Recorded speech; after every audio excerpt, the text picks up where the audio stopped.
Oke, selamat sore. Perkenalkan nama saya Kotrel. Saya di sini akan menjelaskan teks tambahan eh teks tambahan yang saya kerjakan. Oke, pertama mungkin di nomor satu, calon investor menginvestasikan modalnya 1 miliar. Di sini dibilang sebuah fungsi untuk menghitung dan mencetak total uang investor setelah 2 tahun berdasarkan presentasi bunga-bunganya nih.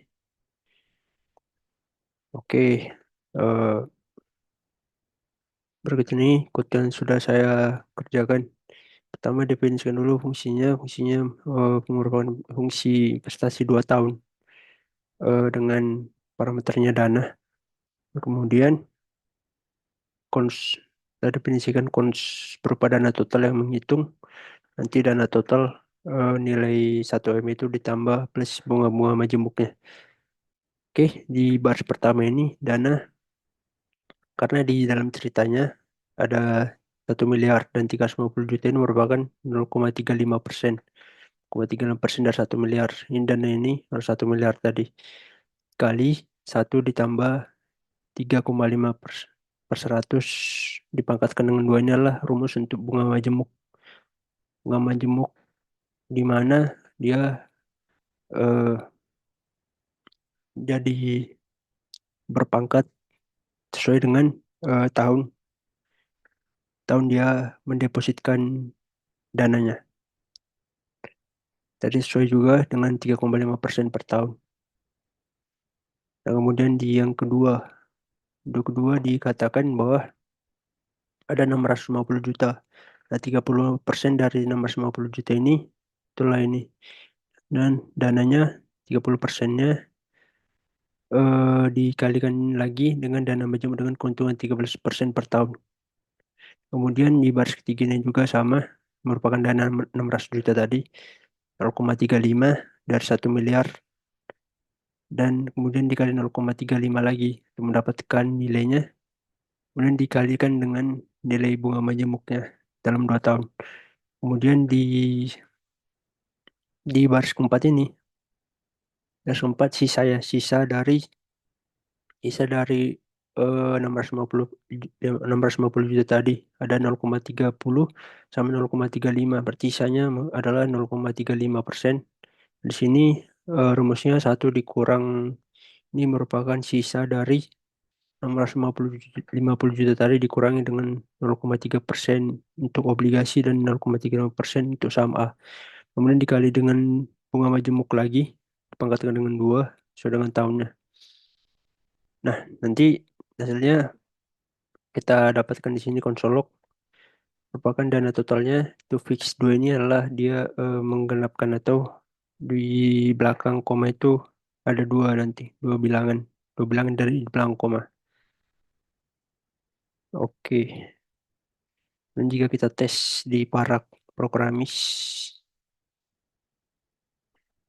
nah nanti total investasi setelah 2 tahun nanti setelah ditambahkan dengan satu M dananya tadi 1,2 miliar 650 jutaan sekian.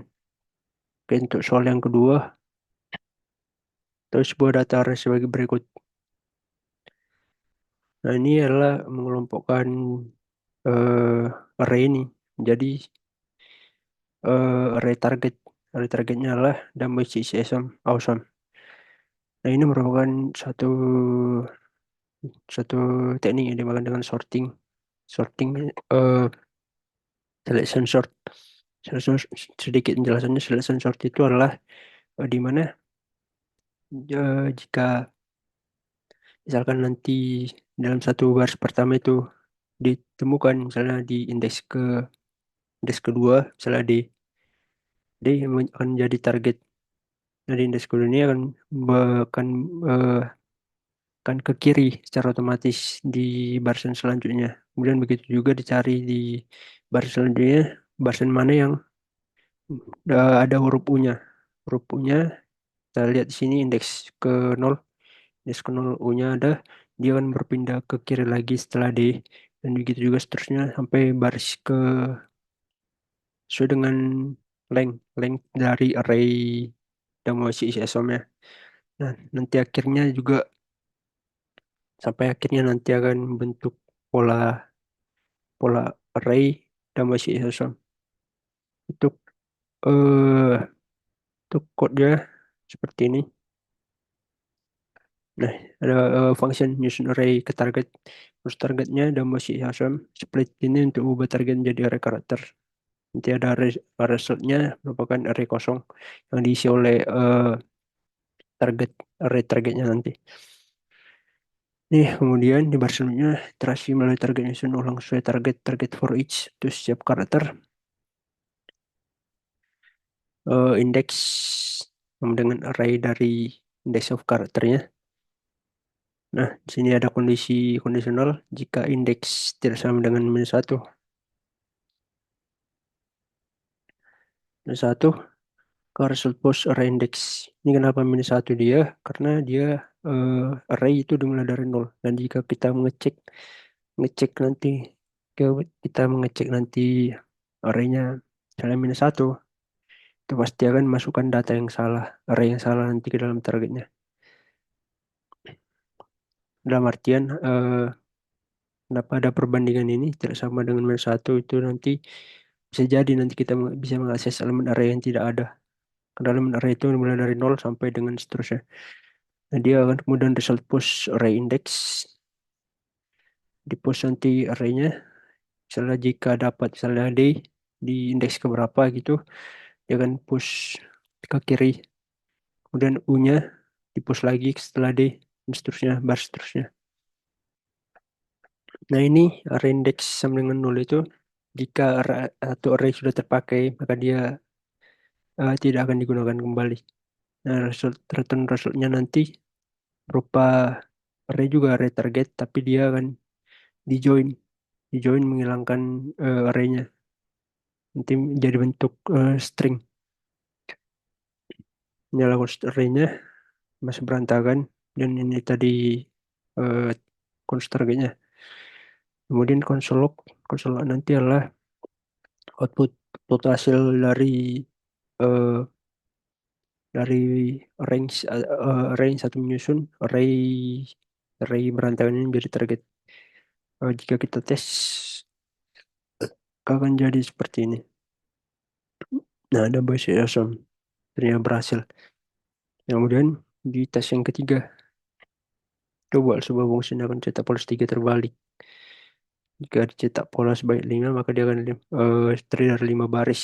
Di mana baris pertama ini merupakan 5 deret pagar sama plus pagar, dan sedangkan untuk genapnya eh berada 0. Untuk genapnya sendiri itu hanya plus-plus doang. 0 untuk 2, untuk 4. Untuk ganjil ya, untuk ganjil karena dia already mulai dari 0. Ini di ganjilnya itu hanya nilai plus, dan sedangkan di 0 dari 0 sampai positif dia diselingi pagar bintang, di mana harus pagar di tengah-tengahnya terus. Tidak boleh plus. Oke, di sini di code-nya yang saya kerjakan, pertama kali itu bawa fungsi untuk cetak pola n sebanyak sebanyak n, jadi sebanyak berapa kali. Kemudian kita lakukan looping for loop. Kita definisikan i sama dengan 0, i lebih kecil dari length si n-nya, dan dia akan bertambah terus sesuai dengan banyak si n-nya. Nah, kemudian kita buat lainnya spasi di awal baris. Ini kita buat spasi setiap awal barisnya berdasarkan i-nya, berdasarkan jumlah nilai awalnya. Let count n kurang i, itulah karakter dalam satu baris, misalnya n-nya adalah 5, maka karakternya atau karakter count-nya itu menjadi 5 dikurang 0. Jadi 1 kurang 0. Karena nilai awalnya i adalah 0. Oke, kemudian menentukan pola karakter setiap baris. Kita akan menentukan pola karakter setiap baris. Memakai kode ini sedikit kompleks untuk jelaskan. Nah, di sini kita bisa melihat line plus sama dengan line sama dengan array yang ini ditambah sorry. Oke, array ini line sama dengan line ditambah array yang ini nantinya. juga arrow function juga eh misalnya parameter si parameter kosong ini dan juga J. Oke, ini adalah line sama array from. Nah, from ini digunakan untuk menghitung seberapa seberapa banyak length atau seberapa besar ukuran dari si karkonnya nih. Karkonnya nih. Si karkon ker charkon. Oke, kemudian di sini di parameter ini ada underscore, koma J itu menandakan bahwa ada arrow function juga. Arrow function ini akan menghasilkan elemen untuk setiap nilai indeks jadi dalam array. Dan nilai underscore ini kosong dia. Kosong karena parameter pertama ini mewakili nilai elemen arraynya. Dan di mana adalah kosong. Nah, kemudian sini juga ada sedikit kompleks. Ada namanya operator ternary. Tanda tanya nih. Karena cek kondisi untuk menentukan karakter. Cek kondisinya ini menentukan karakter pada indeks J.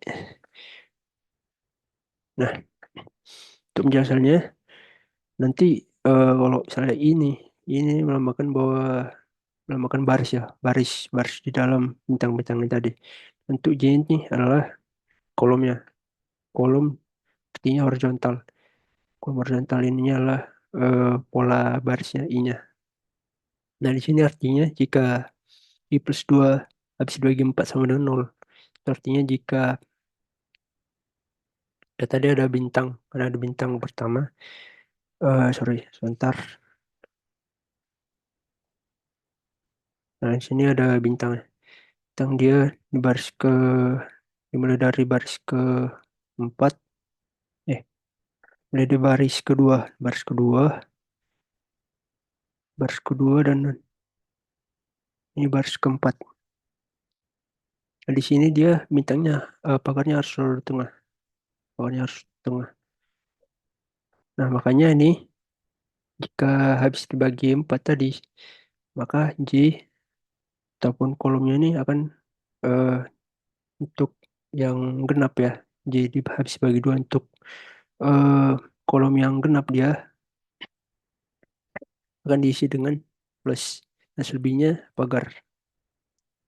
Genap. Misalnya tadi sini kan di baris kedua dia untuk yang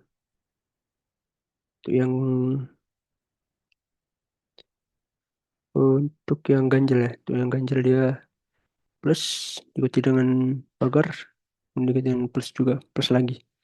Itu juga dengan array sorry, array keempat ya. Array keempat dia diikuti oleh plus untuk yang genap, posisi genap, posisi genap. Nah, sedangkan ini yang ganjil diisi oleh tanda pagar. Kemudian ada lagi kondisinya, mana jika ID habis dibagi 2 sama dengan 0. Nah, di sini jika habis dibagi 2, jadi selain 4 ya, ini pola kelipatan 4 tadi. Habis dibagi 4, 4, 8, seterusnya baris ke 4, 8. Ini khusus untuk baris kedua doang. Baris kedua, baris ke baris kedua dan baris ke eh, genap. Pokoknya 2, 4, 6. 26 lah pokoknya. 26. Dia masuk ke 26 polanya. Nah, jika di kondisi ini, maka di kolomnya tadi J, kolomnya, sorry, kolomnya berarti dia jika habis bagi dua dari J, jika habis jika bagi dua sisa sama nol, artinya di posisi kolom yang genap tadi itu ada pagar seperti ini di baris kedua, baris kedua ada pagar dan selebihnya ada plus dan nanti akan join menggunakan ini, kemudian akan menghasilkan konsol log seperti pola seperti ini. Kita langsung eksekusi aja. Eh, nah, berikut hasil lihat.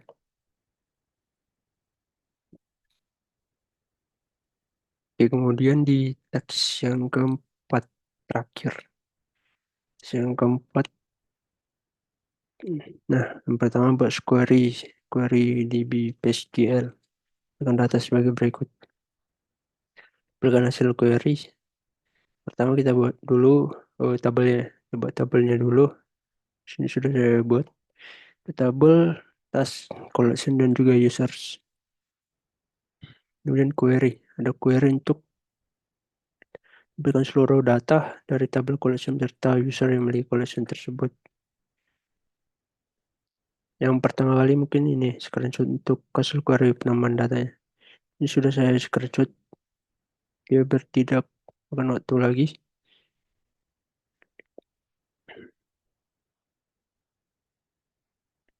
Dalam penambahan datanya, gimana menambahkan ke user TB, user table, dia berhasil. Penambahan ke collection juga berhasil. Kemudian juga query-nya untuk penambahan di task di task table juga berhasil. Dan bila kita cek secara langsung,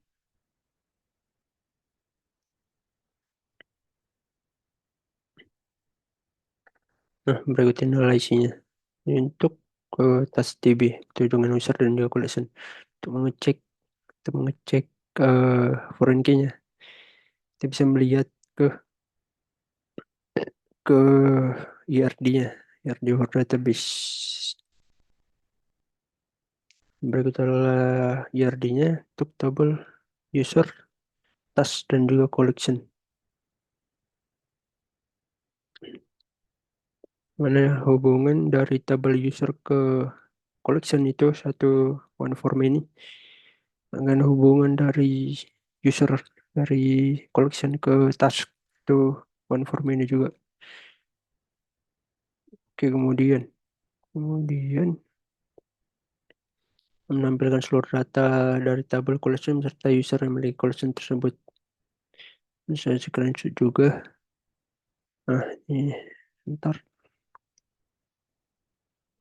Oke.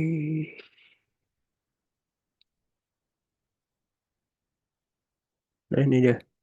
Nah, hasilnya tadi berdasarkan eh, tampilkan seluruh data dari tabel collection serta user yang memiliki collection tersebut.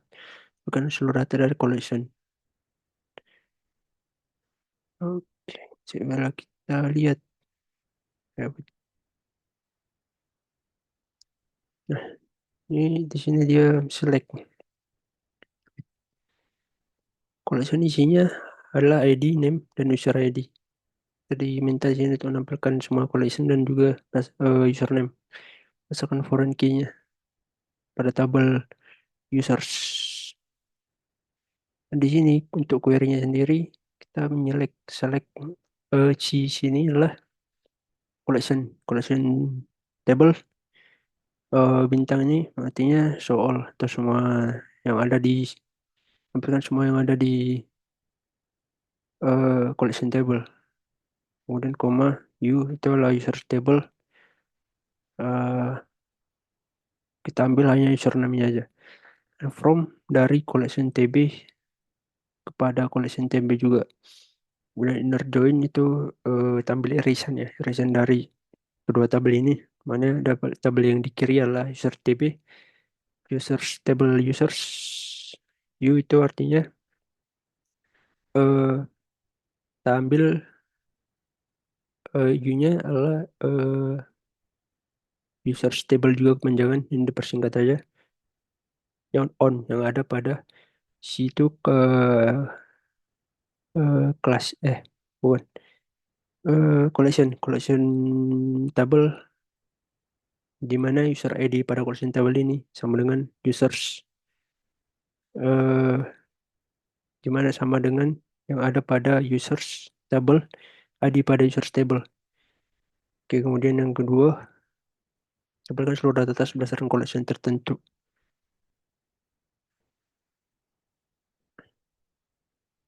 Untuk yang kedua ini, untuk yang kedua dia dibilang sebentar. Dia diminta untuk tampilkan seluruh data atas berdasarkan collection tertentu. Untuk data sendiri ada ID, name, dan user ID. Oh, salah. Sebentar. Ini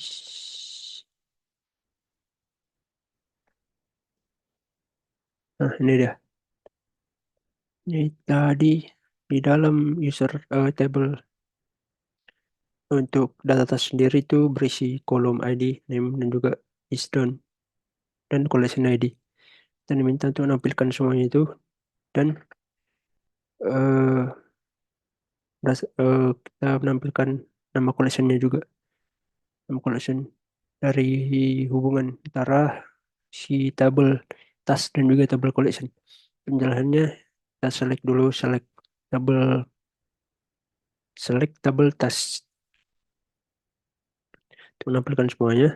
Kemudian di sini bawahnya collection, tampil collection name-nya dari tabel dari tabel collection, dari tabel collection di mana ada nama di situ kita ambil nah, collection name-nya, kita ambil name-nya aja dan kita ganti nama menjadi collection name. Dan juga dari from tas TB yang ada pada tas TB table dan join collection TB,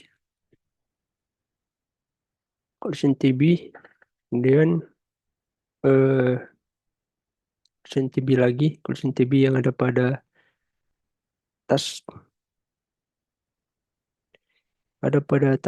collection ID di mana di mana jika collection ID yang ada pada table tas itu sama dengan ID yang ada di collection table. Nah, hasilnya adalah seperti ini nanti. ID name is down collection dan juga collection name berdasarkan dari ID yang sama yang ada pada tabel tas dan juga collection. Kemudian tiga, tampilkan spesifik data collection dengan tas serta username-nya. Kemudian yang ketiga, ini agak sedikit kompleks. Cuman dia menampilkan semua data collection dengan tas serta username-nya. Di sini seperti biasa kita ambil kita select collection table ID yang ada pada collection table sebagai collection ID. Kita select juga nama name yang ada pada collection table sebagai collection name. Kita ambil juga ID yang ada pada task table. Jadi task ID juga nama yang ada pada task table menjadi task name. Kemudian di dalam tabel view itu artinya users. Itu kita ambil username-nya. Dari setelah kita select itu kita masukin query form from collection TB dan collection TB yang ada pada collection TB. Inner join kan ada dua inner join nanti. Inner join yang pertama itu tas TB di mana ID pada collection table tadi sama dengan collection ID yang ada pada task.id. Dan inner join yang kedua pada users table yang dimana jika ID pada collection user itu, jika user ID yang ada pada collection table itu sama dengan ID yang ada pada users table. Hasilnya nanti seperti ini, ada collection ID, collection name, task ID, task name tadi berdasarkan foreign key-nya, perpotongan ID dengan tabel collection. Juga username ini besar perpotongan atau inner join dari tabel collection, tabel user ke tabel collection. Oke, kemudian yang terakhir ada 4B. Suruh buat aplikasi sederhana biar udah menambahkan data, menambahkan login, bla bla bla. Sampai pada penghapus collection dan task oleh user miliknya. Tampilan seperti ini. Oke, untuk ini mungkin akan saya tampilkan secara langsung websitenya. Saya jalankan dulu di sini. PM run dev. TCD masukin dulu. Masuk ke direktorinya. CD tugas tambahan 4 CD 4 CD 4B. Oke, sini kita jalankan PM run dev.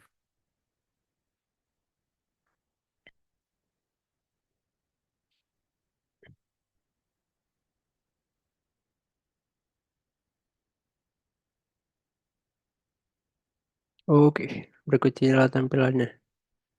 Yang pertama itu dimintalah requirement dalam fungsinya. Mohon maaf sebelumnya jika tampilannya agak sedikit berantakan dan masih agak abstrak ya kira-kira. Oke, tapi fungsinya mungkin udah lumayan berjalan semua. Nah, di sini kita bisa kita bisa ini edit dan delete-nya belum belum dihapus ketika belum login. Sebentar saya hapus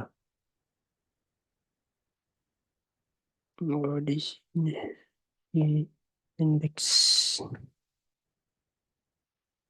Oke, edit dan delete. Nah, ini belum kita jalankan. Wait, kita jalankan bentar. Oke, oke. Nah, ini nantinya jika belum login, maka dia tidak akan bisa untuk melakukan edit dan delete.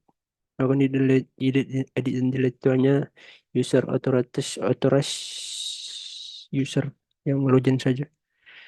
Oke, index. Nah, ini jadi hilang ya. Di sini ada collection 1, collection 2, collection 3, collection 4. Pertama mungkin login kita ngecek login dan registernya dulu. Nah, sini kita register.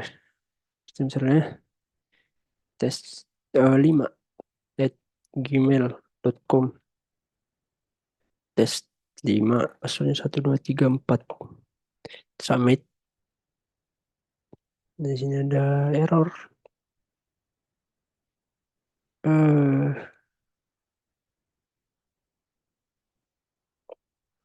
er- kita salah masukin. Benar. Username.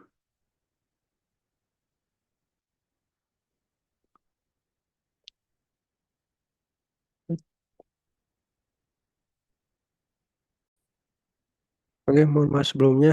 eh ini merupakan error di usersnya. Tadi hanya users doang tanpa users DB. Kemudian jika kita jalankan lagi di register, kita refresh dulu.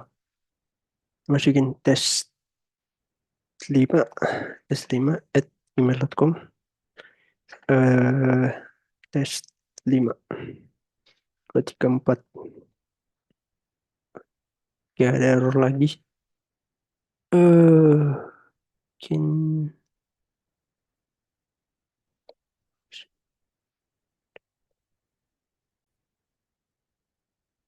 Oke, jika kita daftarkan register tes5@gmail.com, username tes5 3 4.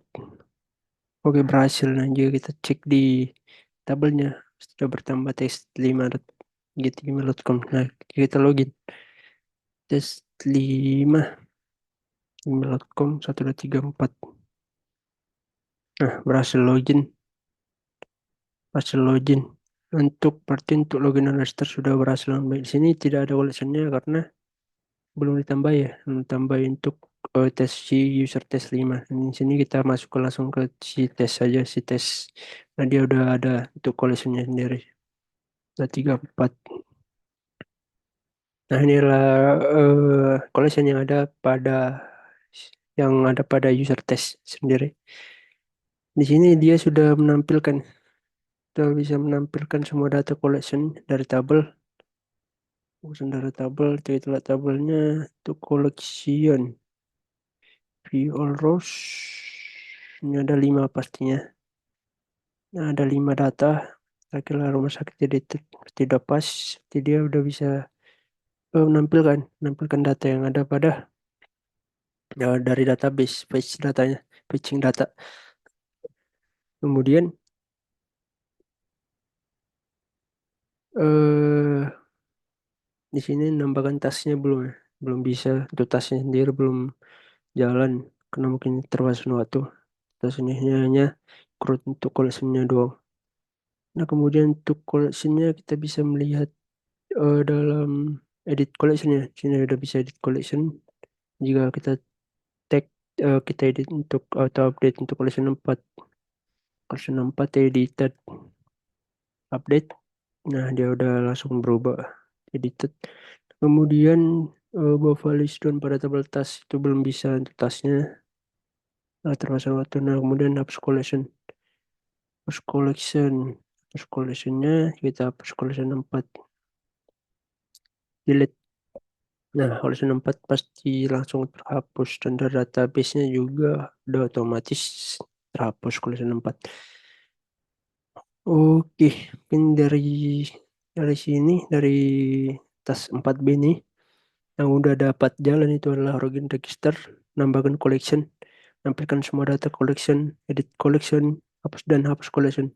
Itu tasnya sendiri belum bisa karena terpesawat tuh, mohon maaf. Dan kira-kira begitu hasil dari apa yang biasa saya kerjakan untuk tas tambahan ini. Mohon maaf jika ada kata-kata yang salah, terima kasih.